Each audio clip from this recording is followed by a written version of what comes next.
together. Hymn 1007 in your teal hymnal. There's a river flowing in my soul.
In my mind.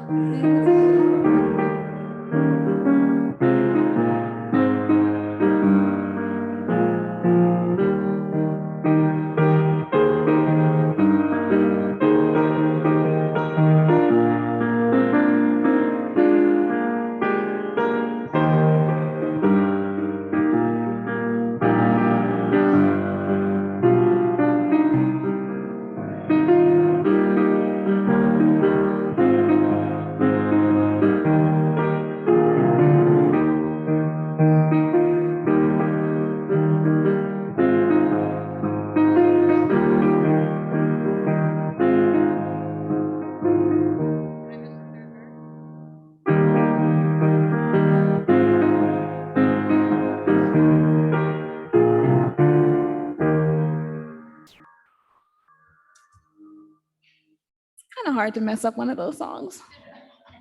And you did not. Yes.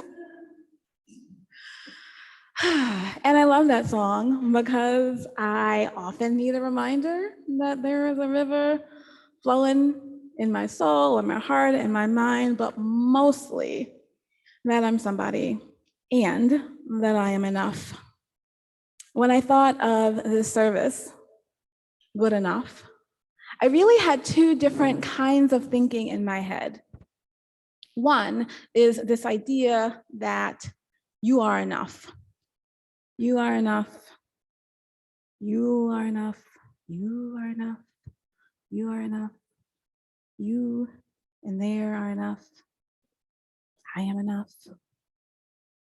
We together are enough in all the ways that we think we're not, that we wish we were more. We are enough. The second is that good enough is good enough. Whatever you are doing or trying or toiling at, good enough might just be good enough. And for those of us who are perfectionists, where the standard is perfection, both of these ideas of enough are hard to integrate. And for those of us for whom perfection is the standard, both of these ideas are essential for us to integrate.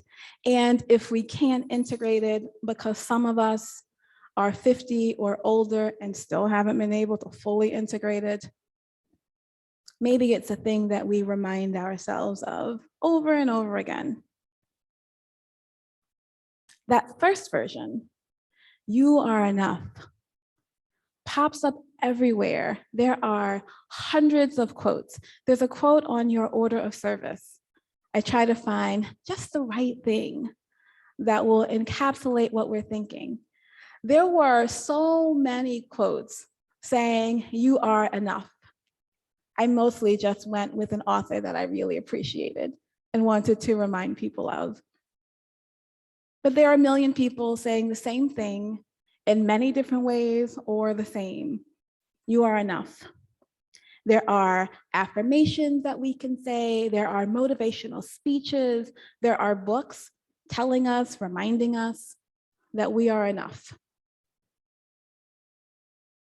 And why do we need so many reminders? Because we live in a world that is constantly attempting to convince us that we are not. And here's where you get a little bit of an inkling that I am more than a little bit of a Marxist. Because I will say that modern capitalism operates by convincing us that we are not enough and that we need to do and buy and have and get more in order to be enough. We need to do that diet or that exercise regimen or buy the right clothes or the right car or the right cereal in order to be enough. But it's not only capitalism. If we think about our fast-paced, hyper-moving social media world, right? If you are on Facebook or Twitter, don't do Twitter, or Instagram, I think is a little better. But what I experience when I go back is this hyper-polarization that demands, to a much higher degree than I am comfortable with, a kind of test of purity, right? You need to have the right arguments, you need to say them in the right way, you need to quote the right authors, you need to be in the right social circles, you need to use the right language. I know we struggle here with using the right language, and sometimes it comes out as annoyance. But we often are in worlds that tell us we need to say and do and be more in order to be enough, to fit in to the groups where we want to fit in. Or we live in a world where we are increasingly isolated or alienated, where we are communicating with people not directly in a way that people feel totally comfortable telling us, because it's easier to say this when we're not face to face, looking at someone who is a neighbor or a friend or a beloved, that you are not enough, that you are not doing enough. There was this phrase going around, I don't know if people still say this, but they would say it in a sort of complaining but really bragging way, that so-and-so is doing the most. That you are doing the most. She is just doing the most. So much of our language is telling us that we are not enough, that we need to do more. You may be in a family or a friend group, however well-meaning, that communicates to you through comparisons or modeling that you are not enough. And this is slightly different than saying you can do better. I'm a striver. I believe in practice. I think we can always do better. I think our world can always do better. But I don't think that I need to motivate you to do better by telling you that you're not enough. And why does it matter? I mean, there's the obvious, that it robs us of joy. It is obvious that living in a world that tells us constantly that we are not enough robs us of joy. What I think is less obvious is the idea that you deserve to live a life where you feel and experience joy, and wholeness and completeness. You deserve to live a life where you experience joy and wholeness and completeness. Full stop. This constant telling of we are not enough keeps us from trying new things, exploring our world, and it robs the world of you and your talents. This is not to say that we need to be everything to everybody, but it is to echo what Vanessa Southern reminds us in her prayer, that you are part of the plan for the world's salvation. You are part of the plan for the world's salvation. And living into that plan requires us knowing that we are enough in who and what we are. It asks us to resist this pressure to be perfect before doing anything, and invites us to be who and what we are. I count myself in this group of people who might be named as perfectionists, for whom perfectionism is the standard. This is not a humble brag, a kind of false modesty. You have probably heard other examples of this, like, oh, I just care too much. Or I just work so hard, I never sleep. I used to say that one a lot. I work so hard, I just never have time to sleep. Or I just can't get any work done because my friends, they call me so much for my advice.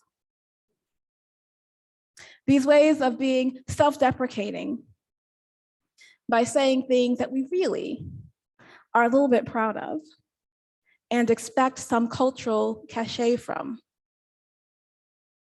These are not things that we should be proud of. I think if you care too much, then maybe you have not great boundaries. And if you work so hard, so much, that you can't sleep, it suggests that maybe there is a problem with time management. Or again, with boundaries. And oh, by the way, when you are sleep deprived, you are not giving anything, it or your best. And if you can't get your work done because your friends are constantly calling you for advice, great to have friends, great to give good advice, But again, this suggests that there might be issues with focus and the big B word, boundaries, affecting your ability to be present. Perfectionism can push us to have high standards, to do good work, to be careful, but it also might demonstrate a lack of wisdom in how we are using our resources of time and energy, of how we are prioritizing and decision-making. And so here are a couple of approaches to good enough that I think may serve us well. The first one is this idea of satisficing. Satisficing. It is a blend of satisfy and suffice. Can I be satisfied with this? Will it suffice?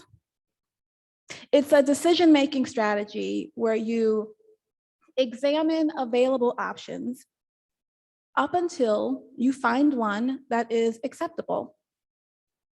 and then you stop. You don't keep looking and looking and looking until you find something better, until you find the best, until you find just the one thing that's slightly more of what you were looking for. You look until you find an acceptable option, and then you stop. I first heard about this in discussion of wedding dress shopping. I am not shopping for a wedding dress, but I love to watch wedding shows where brides are shopping for wedding dresses and are looking and looking and looking and spend so much time looking for the perfect wedding dress. The satisficing advisor warns us that once you find something that's acceptable, when you keep looking, all you are is disappointed that this next one is not as good as that one that you really liked. So not wedding dresses, but I have also experienced this myself in car shopping. When I bought my first car, which is my only car, I spent months researching and looking for the best car. And so when I say months, I mean more than 6 months before I even went into a dealership. Researching things like cost and gas mileage and reviews and color. I don't even know what I could possibly have been researching for 6 months plus. And I went with something that I had identified pretty early in the process. But that's a big purchase, right? And so maybe you want to spend a lot of time on a big purchase. I will use this good enough strategy in so many other areas. I can spend maybe not hours, but more time than I should looking for shoes or spatulas or the amount of time I spend in the hair products aisle. They all do the same thing. But I am looking for the one that is going to be perfect or better than the last one. I once spent more than half an hour in a bookstore looking for notebooks. They literally do the same thing. They have a cover and pages, and maybe they have lines, or maybe they don't. But 30 minutes looking at notebooks. A notebook with a pretty cover and nice lines is good enough. But this perfectionism leads to a kind of paralysis. How much time could I recover if I just was okay with good enough?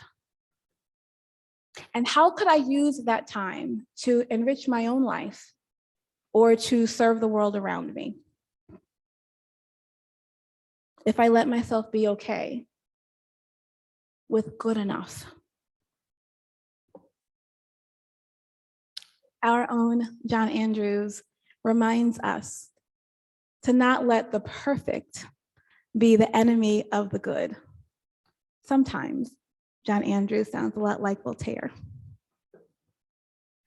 But this second approach to good enoughness is this Pareto principle, right? Not letting the perfect be the innocent, the enemy of the good. And so this Pareto principle is an 80-20 principle. And it goes that 20% of the full effort leads to 80% of the task. And so you can keep going after that 20% of effort, but then you're spending 80% more time, that's 4 times more effort to reach that final 20%, which maybe you never reach. And so there is a sense of diminishing returns. Does the effort that we put to go further and further and further and further closer and closer to perfect, beyond good enough? Does the effort match the output? And maybe it's not 20/80 for any given project. Maybe it's 40/70 or 50/90. And here I'll tell you a little bit about my own personal life again. So when I did my hair yesterday, I could spend 40 minutes doing an okay job of twisting it. And it looks okay, especially if I'm going to untwist it the next morning. Carl has given me a thumbs up, so somebody else thinks it looks okay. So I could spend 90 minutes and the parts are straighter and more even and neater, and it looks better than okay. It looks great. But do I need great? Or could I use 50 minutes to read a book,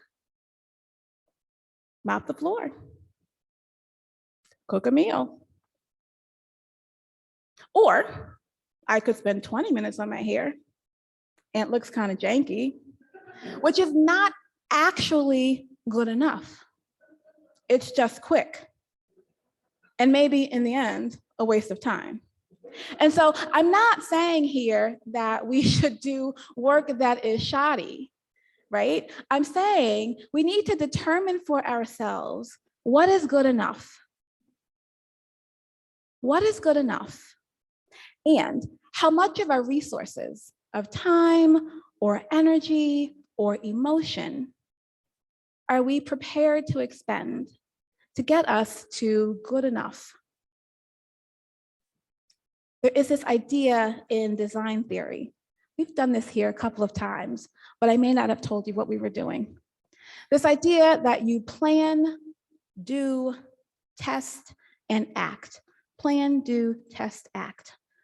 What happens when we are not using a good enough standard and instead are using the best it can possibly be standard is we spend so much time in the plan section. Does this sound familiar? Here, we spend so much time in the plan section that we never actually get to the do. But if we think of this cycle, plan, do, test, act, let's have a plan that's good enough and then get started, see what works, see what doesn't, that's the test, and then act again, right? It doesn't mean that we spend all of our time thinking things into paralysis and never actually get to doing in the world. This requires a tolerance for failure, a willingness to experiment and make mistakes. It asks us to identify at what point the added effort or time does not match the added value. And so we need to know our goals. Maybe we set some benchmarks. If I'm facilitating or writing a workshop, maybe once I have 3 exercises, I can move on. Maybe I'm gonna do this many phone calls and visits in a week. And when I'm done, I move on. Sometimes I set a timer for myself. And when it goes off, I stand up and maybe get a glass of water and do something else. And maybe I need to come back to it because it's not finished. But maybe I have written something, it's not gonna win a Pulitzer. I don't know what kind of award people win for sermons. It's not gonna win a sermon award, but it's good enough. It's good enough. And when I have done good enough, what else then can I move on to? Some of you may have listened to the Where lecture that Stacey Abrams gave. Stacey Abrams gave this address to our Unitarian Universalist Convention last year. What was striking to me, because I am a fan of Stacey Abrams and her work, but what was striking to me is what she said about perfectionism, that she no longer aims for perfectionism. So now, this has some dimensions to it. especially for people of color, especially for Black people in this country who grew up hearing the idea over and over again that you need to be twice as good to go half as far. That whatever you do, you are carrying the weight of your race or your community with you. And so failure is not an option. There is some truth to that, right? So many of us don't get second chances. And failure seems risky. It is true. There are studies that tell us women are more likely to be judged harshly and to be penalized for failure. And that is even more so for women of color. But Abrams told us that she has given up on the idea of perfectionism. And what caught my attention in her description were two things.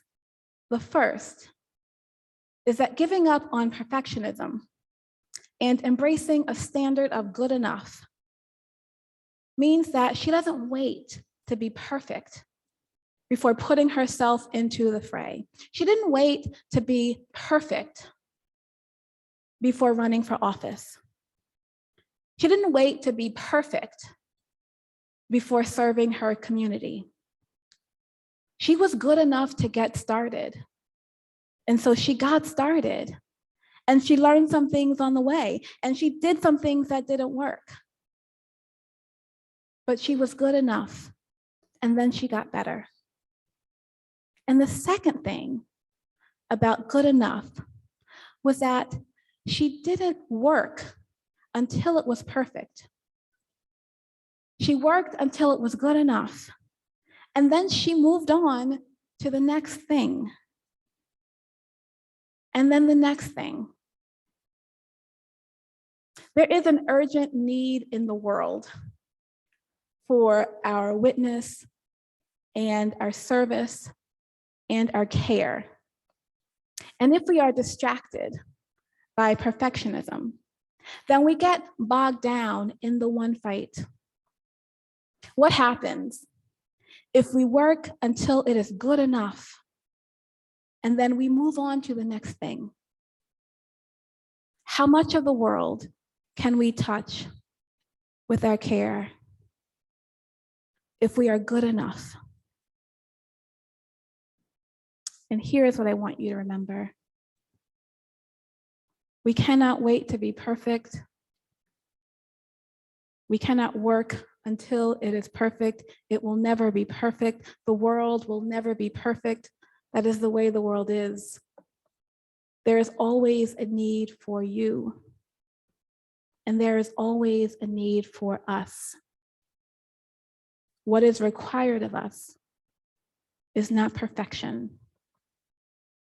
What is required is that we are faithful. What is required is that we are willing to experiment and to fail and to try again. What is required is that we are good enough. You, I'm telling you, are good enough.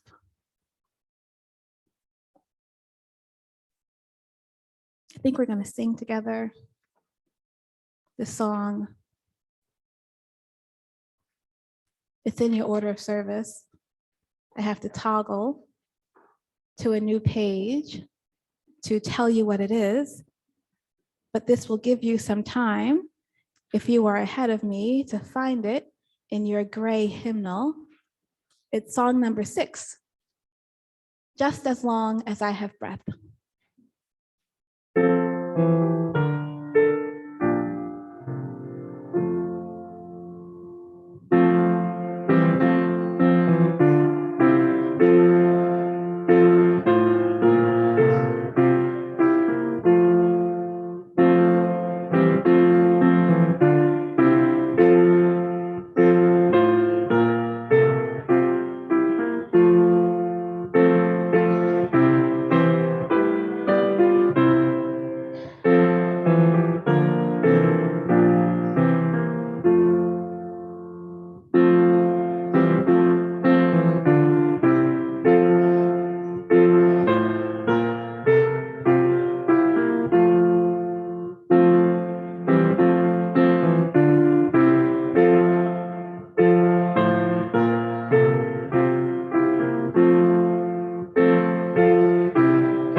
Yes to life and truth and love.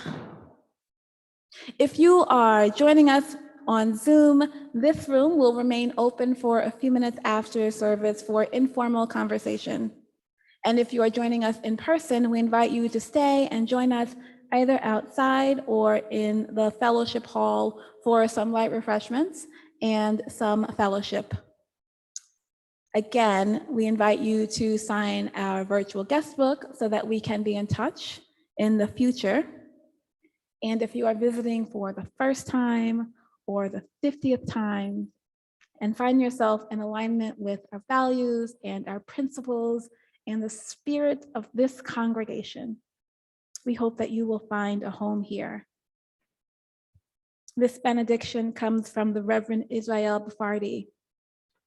The road that lies ahead of us is a long one, and the pace of progress will sometimes feel glacially slow. Never forget that glaciers over time can carve out grand canyons and great lakes. Moving tectonic plates can rise up mountains over millennia, or they can explode awe-inspiring volcanoes in milliseconds. Our commitment to love and justice can do the same. We extinguish our flame with the words, definitely in your order of service. We extinguish this flame